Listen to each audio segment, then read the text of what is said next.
Hello, welcome to the Price Academy bite-sized history videos. This video is introducing Elizabeth of York. Elizabeth of York was the eldest daughter of the Yorkist king Edward IV and Elizabeth Woodville, and she was born on the 11th of February 1466 at Westminster.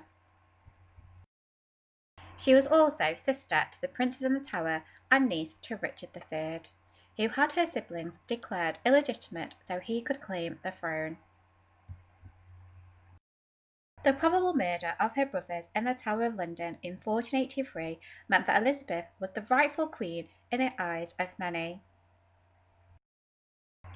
Richard III contemplated marrying her, but in 1485 Henry Tudor, who claimed to be the heir of the House of Lancaster and had sworn to marry Elizabeth, came from France and with an army defeated Richard at the Battle of Bosworth.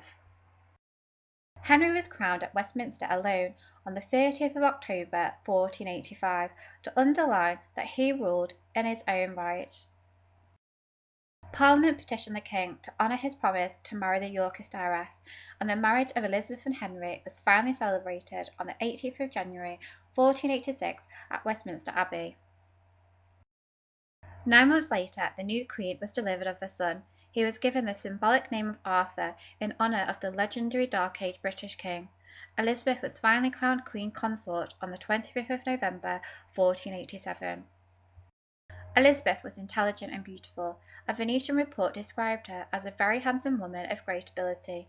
She was reported to be gentle-natured. But what of her marriage to Henry? There was affection and tenderness between the couple, and they apparently had a happy marriage, giving each other little presents. The couple's early years together may well have been a challenge, due to Henry having to overcome his suspicions of his Yorkist bride and deal with her dangerous relations. Elizabeth's Plantagenet blood and her superior claim to the throne placed her in a difficult position, especially when Yorkist pretenders to the throne like Lambert Simnel and Warwick Perkin emerged to contest Henry VIII's throne. The Queen's household was ruled by Lady Margaret Beaufort. The Queen's own mother, Elizabeth Woodville, who was suspected of being involved in the Yorkist plots, was shut up in a nunnery and stripped of all her belongings. Did Elizabeth have any power?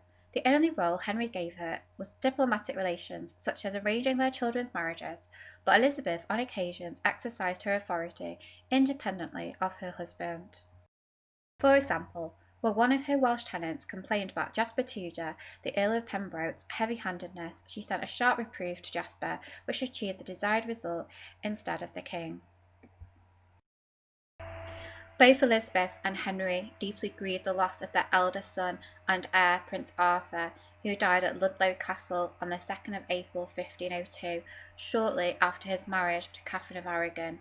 The prince is said to have died of TB. Only one male heir to the Tudor throne remained, the young Prince Henry, Duke of York. The couple decided to try for another son, and Elizabeth became pregnant. The child was a girl and was born on February 2nd, 1503 in the Tower of London, and died the same day.